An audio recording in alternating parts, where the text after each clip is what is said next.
গুঞ্জন উঠেছে অবসর ভেঙে আর্জেন্টিনার ২৩তম বিশ্বকাপ দলের সারথি হচ্ছেন অভিজ্ঞ উইঙ্গার অ্যাঞ্জেল ডি মারিয়া।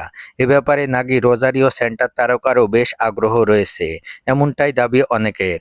তবে আসল বাস্তবতা কি, ফিফার নিয়ম কি বলছে?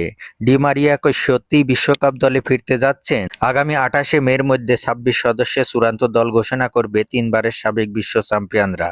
আকাশী নীলদের প্রাথমিক দলে ডি মারিয়ার নাম না থাকলেও তার ফেরার জোর গুঞ্জন উঠেছে সামাজিক যোগাযোগ মাধ্যমে।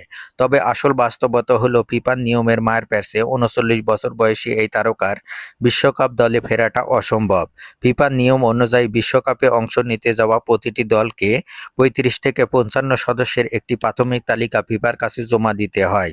এরপর সেই তালিকা থেকে ২৬ সদস্যের চূড়ান্ত দল বেছে নেওয়া হয়। চূড়ান্ত দলের কোনো খেলোয়াড় যদি গুরুতর ইনজুরিতে পড়েন, তবে প্রাথমিক দল থেকে তার বদলি নেওয়া যাবে।